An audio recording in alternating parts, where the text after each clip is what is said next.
నమస్కారం city news కి స్వాగతం. గుంటూరు తూర్పు నియోజకవర్గంలో అభివృద్ధి పనులు కొనసాగుతున్నాయి. హిమనీ సెంటర్ నుంచి బండ్ల బజార్ వరకు సీసీ డ్రైవ్ నిర్మాణంకు mayor Kovelamudi Ravindra, deputy mayor సజ్జలతో కలిసి ఎమ్మెల్యే నసీర్ అహ్మద్ భూమి పూజ చేశారు.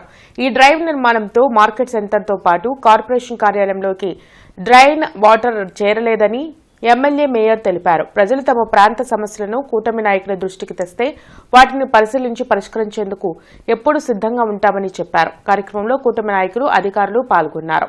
హిమనీ సెంటర్ వద్ద నుండి పట్నం బజార్ మీదుగా బండల్ బజార్, అలాగే పీకల్వాడుగు డ్రైన్లోకి మురికి నీరు యావత్తు వర్షపు నీరు వస్తే కార్పొరేషన్ ఆఫీస్ సైతం పూర్తిగా నీటమయ్యేటువంటి పరిస్థితులు ఉన్నాయి. కాబట్టి దీన్ని వెంటనే యుద్ధ ప్రాతిపదికన తయారు చేయాలనే ఆలోచనతో రాబోయేటువంటి వర్షాకాలాన్ని దృష్టిలో పెట్టుకొని సీసీ డ్రైన్ను హిమనీ సెంటర్ వద్ద నుండి బండ్ల బజార్ వైపు నుంచి పూర్తిగా పీకల్ వాగులో ఈ డ్రైన్ వాటర్ అంతా కూడా కలిసేటువంటి విధంగా దాదాపు 70 లక్షల రూపాయలతో ఈ కార్యక్రమాన్ని తీసుకోవడం జరిగింది. అంతేకాకుండా నగరంలో శివారు ప్రాంతాల్లో ముఖ్యంగా రౌఫ్ నగర్ కానీ, కిద్వాయ్ నగర్ కానీ, అలాగే కొబ్బరికాయ సాంబే కాలనీ కానీ, ఉడా రోడ్డు కానీ, ఇవన్నీ రోడ్లు కూడా ఈరోజు దాదాపు 2,70,00,000 రూపాయలతో వివిధ అభివృద్ధి కార్యక్రమాలను శంకుస్థాపన చేసుకోవడం జరుగుతూ ఉంది. ఒక బడ్జెట్తో హిమనీ ఐస్ క్రీమ్ దగ్గర నుంచి బండ్ల బజార్ వరకు సీసీ డ్రైన్ చేస్తున్నారు. ముఖ్యంగా వర్షం వచ్చినప్పుడు ఇక్కడ చాలా షాపులు మునిగిపోతున్నాయి. కాబట్టి అట్లాగే మున్సిపల్ కార్పొరేషన్ ఆఫీసులో కూడా వాటర్ వస్తుంది. కాబట్టి డ్రైన్ వాటర్ దాన్ని సంపూర్ణంగా ఎక్కడైతే ఉందో దాన్ని బ్రేక్ కాకుండా మళ్ళీ పీకల వాగులు కలిపేస్తే ఇవన్నీ లీక్ అరెస్ట్ చేసే విధానం భాగంగా పాలస్తీనా ముఖ చిత్రం పుస్తకావిష్కరణ సభ గుంటూరులో జరిగింది.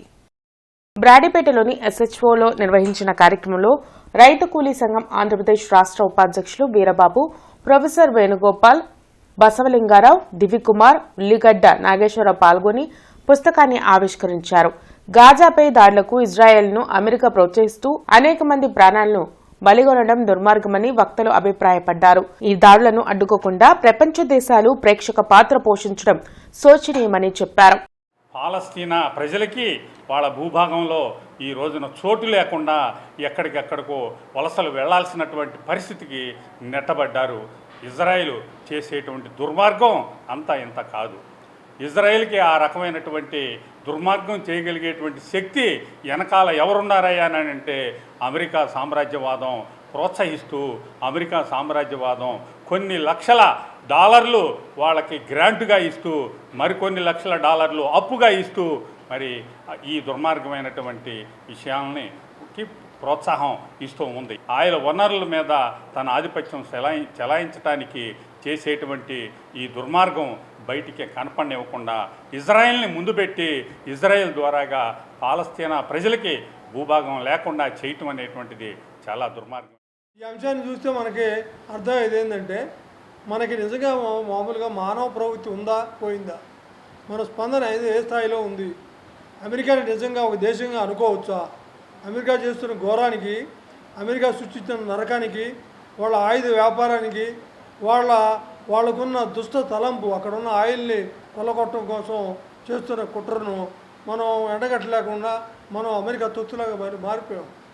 మనం చూసాం ఇవాళ పాకిస్తాన్, మన భారతదేశం పాకిస్తాన్ తనుకుంటుంటే ఇజ్రాయిల్, అమెరికా ఎటువంటి డ్రామా నడుపుతున్నారు. కలెక్టరేట్లో ప్రజా సమస్యల పరిష్కార వేదిక కార్యక్రమం జరిగింది. జిల్లా నలుమూల నుంచి వచ్చిన బాధితులు తమ సమస్యలు పరిష్కరించాలంటూ ఇన్ఛార్జ్ కలెక్టర్ భార్గవతేజకు వినతులు అందించారు.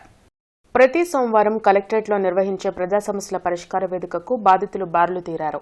ఫిర్యాదులను జిల్లా ఉన్నతాధికారులు స్వీకరించారు. ఆయా సమస్యల పరిష్కారంకు తగు చర్యలు తీసుకుంటామని భరోసా కల్పించారు. తమకు ప్రభుత్వం కేటాయించిన ఇళ్ల స్థలాలను మౌలాలి అనే వ్యక్తి కబ్జా చేసి అమ్ముకుంటూ బెదిరిస్తున్నారని, ఎన్నిసార్లు అధికారులకు చెప్పినా పట్టించుకోవడం లేదని స్వర్ణాంధ్రకు చెందిన బుజ్జి అనే మహిళ కలెక్టరేట్లోనే ఎలుకల మందు సేవించి నిరసన తెలిపింది. ఆమెను వెంటనే ఎస్ఐ రోజారాణి జీజీహెచ్కు తరలించారు. అధికారుల చుట్టూ కాళ్లరిగేలా తిరిగినా న్యాయం జరగనందుకే ఈరోజు బుజ్జి అనే మహిళ ఆత్మహత్యాయత్నానికి పాల్పడిందని బాధితురాలు జొన్నలగడ్డ జ్యోతి తెలిపింది. అందరికీ ఉపయోగపడే రోడ్డు నిర్మాణాన్ని మనవ శివరామయ్య అడ్డుకొని రైతులను, గ్రామస్తులను ఇబ్బందులు పెడుతున్నారని చర్యలు తీసుకోవాలని రామకృష్ణ ఫిర్యాదు చేశారు. తన ఇంటి పక్కన సిమెంట్ గోడౌన్ పెట్టడం వలన డస్ట్ వచ్చి ఇబ్బందులు పడుతున్నామని, పెద్దనందిపాడుకు చెందిన మాజీ సైనికుడు కాపు సాంబశివరావు ఫిర్యాదు చేశారు. ఎన్నిసార్లు అధికారులకు ఫిర్యాదు చేసినా ఎవరూ పట్టించుకోవడం లేదని మాజీ సైనికుడు ఆవేదన వ్యక్తం చేశారు. ఈ సమస్య అయితే వసంతరాయపురం నీళ్ళ ట్యాంకీలో గతంలో మేము చిన్నపిల్లలప్పటి నుంచి అక్కడే ఉన్నామండి. ఆ స్థలాలని అక్కడ నుంచి లేపి నీళ్ళ ట్యాంకీ ఎక్స్టెన్షన్లో భాగంగా మాకు లేపి చంద్రబాబు నాయుడు గారు వసంతరాయపురం 11వ లైను అట్లాగా మాకు అక్కడ కేటాయించారండి. అక్కడ స్థలం ఏ బ్లాక్ బి బ్లాక్ అని 2 ఉన్నాయండి. ఆ బ్లాకుల్లో స్థలాలన్నీ కూడా ఇట్లాంటి వికలాంగులు ఇప్పుడు ఏమో యాక్సిడెంట్లో కాళ్ళు పోయింది, ఆమె తిరగలేకపోతుంది. వీటన్నిటిని దృష్టిలో పెట్టుకొని మా అక్కకి చెప్పుకుంటే ఆమె తిరిగి పోలీస్ స్టేషన్ చుట్టూ ఎంఆర్ఓ ఆఫీసుల చుట్టూ జరిగింది. వీళ్ళ ఖాళీ చేయించండి, వాళ్ళ స్థలాలండి, వాళ్ళు తిరగలేకపోతున్నారని చెప్పుకుంది. అయినా కూడా ఎవరు పట్టించుకోవట్లేదు. మేడుకొండ గ్రామ ఊరి చివరి నుంచి వేమవరము తాళ్ళూరు మీదుగా నర్సాపేట బోటుకు తారు రోడ్డు జిల్లా పరిషత్ వాళ్ళు శాంక్షన్ చేశారు, అది చేస్తున్నారు. ఆ వేసే రోడ్డు 2 సంవత్సరాల నుంచి కాంట్రాక్టర్ని అక్కడ ఆ రోడ్డు మీద నడిచే గ్రామస్తుల్ని వ్యవసాయ కూలీని అందరినీ మన్నవ శివరామయ్య అని సన్నాఫ్ నర్సయ్య అతను ఇబ్బంది పెట్టి 2 సంవత్సరాల నుంచి కేసులు పెడతా ఆ రోడ్డు వేయకుండా ఆటంకపరుస్తున్నాడు. ఆ రోడ్డు ఆటంకపరచడం వలన రోడ్డు మీద తిరిగే వాహనాలు కానీ పంట ఇంటికి చేర్చుకోవడానికి కానీ లేకపోతే మా ఇన్పుట్స్ చేనిపోవటానికి కానీ ఇబ్బందికరంగా ఉంటుంది. 34 సంవత్సరాలు డ్యూటీ చేసి వచ్చిన పండుతో కొంత పొలం అమ్మి నేను అక్కడ ఇల్లు కట్టుకున్నా. ఫస్ట్ ఫ్లోర్, సెకండ్ ఫ్లోర్లో అద్దెకిచ్చాను. కింద ఉంటున్నా. మొత్తం 6 ఫ్యామిలీలు ఉండేవి అక్కడ. నా పక్కన ఏంటంటే పత్తిపాడుకు ఎస్కే కాసిం అనేవాళ్ళు సిమెంట్ గూడము పెట్ట వల్ల మొత్తం నాకు ఒకేట్ చేసి వెళ్ళారు. నాకు 2 ఆడపిల్లలు, వచ్చే కొంచెం పెన్షన్ చాలక అద్దెల మీద నేను బతుకుతున్నా. కానీ ఏంటంటే వాళ్ళకి ఎన్నిసార్లు చెప్పిన వాళ్ళు పట్టించుకోలేరు. గ్రామ పంచాయతీ సెక్రటరీకి చెప్పాను, ఎంఆర్ఓ గారికి చెప్పాను, మళ్ళీ ఎంపీడీఓ గారికి చెప్పాను. 4 నెలల నుంచి భవన మరియు ఇతర నిర్మాణ కార్మిక సంఘం రాష్ట్ర మహాసభలు జూలై 23, 24 తేదీల్లో నిర్వహించనున్నట్లు సిఐటియు రాష్ట్ర ప్రధాన కార్యదర్శి ఆర్వి నరసింహారావు తెలిపారు. పాతగుంటూరులోని సిఐటియు జిల్లా కార్యాలయంలో జరిగిన భవన నిర్మాణ కార్మిక సంఘం జిల్లా కమిటీ సమావేశానికి ముఖ్య అతిథిగా హాజరై ప్రసంగించారు. ఈ సందర్భంగా ఆయన మాట్లాడుతూ రాష్ట్ర ప్రభుత్వం ఎన్నికలకు ముందు టీడీపీ మేనిఫెస్టోలో భవన నిర్మాణ సంక్షేమ బోర్డును పునరుద్దరిస్తామని, సంక్షేమ పథకాలు అమలు చేస్తామని ఇచ్చిన హామీ ఇంతవరకు నెరవేర్చలేదని అన్నారు. ఇప్పటికైనా సంక్షేమ బోర్డు పునరుద్దరించాలని డిమాండ్ చేశారు.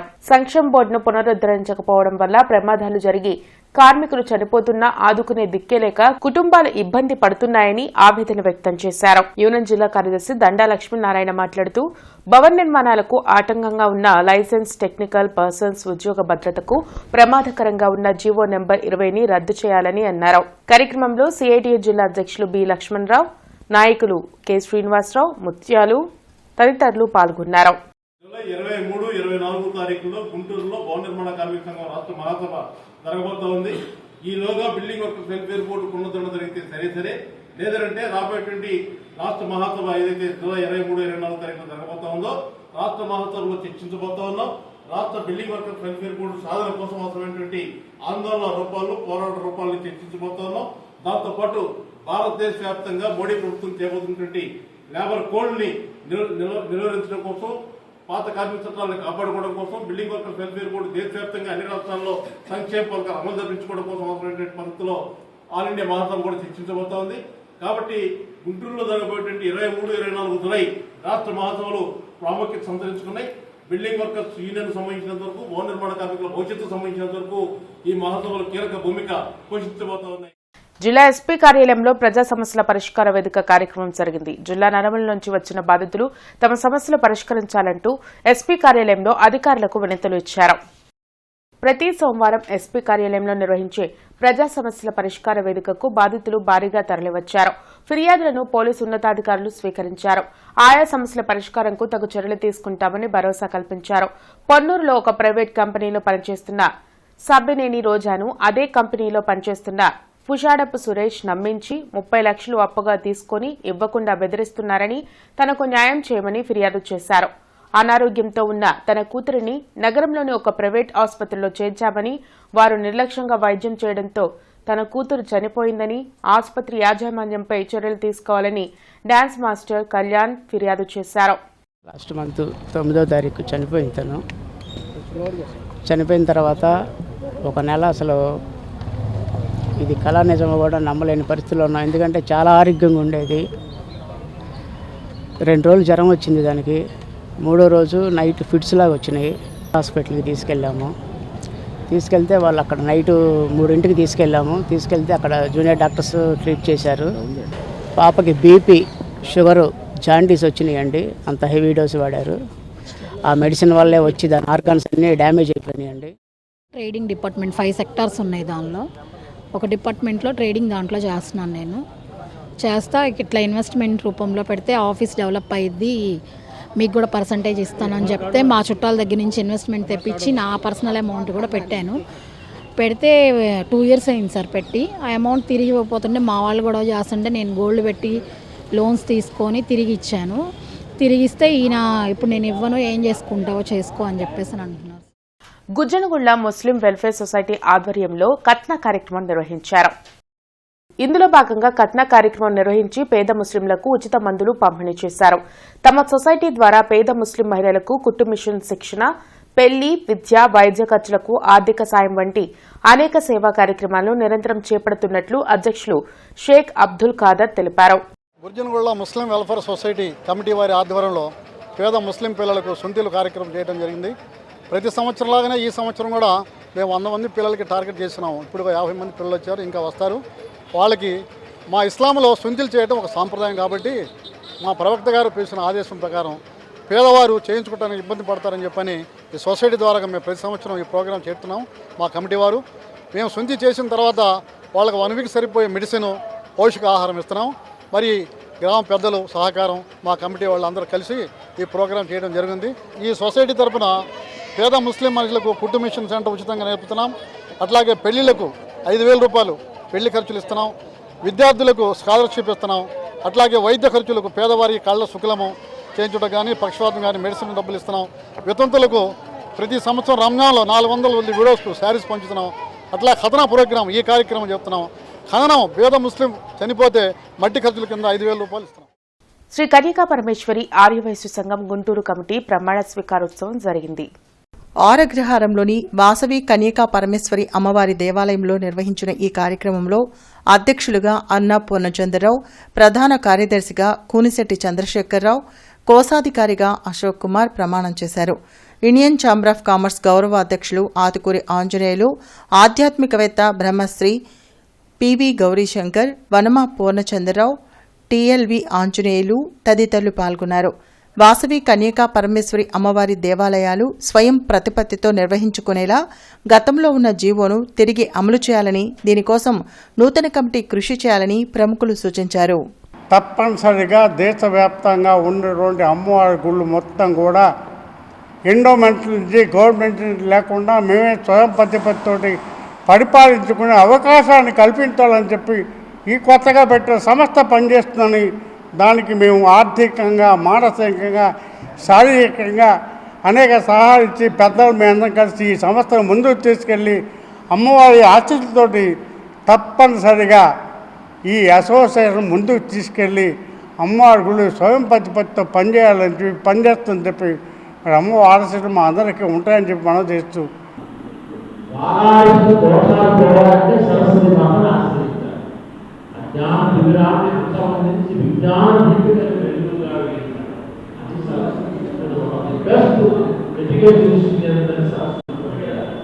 దానికి మరి వాళ్ళ అధ్యక్షులుగా ఉంటున్న ఇలా అనేక కార్యక్రమాలు చేస్తున్నటువంటి మా ఈ సంస్థకి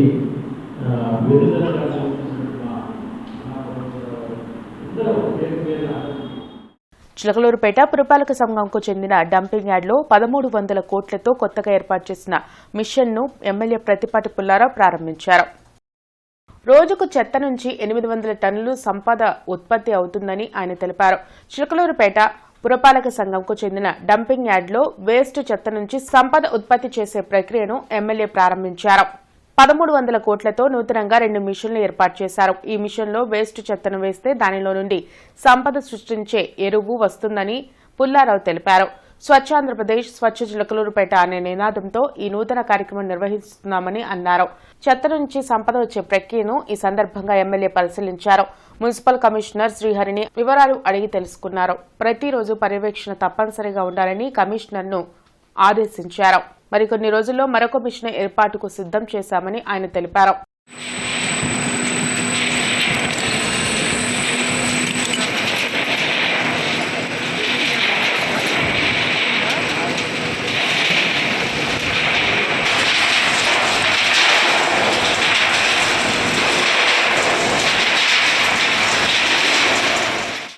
ఇవి ఇప్పటివరకున్న వార్తా వివరాలు. మరికొన్ని వార్తా విశేషాలతో మళ్ళీ కలుద్దాం. అంతవరకు సెలవు. నమస్కారం.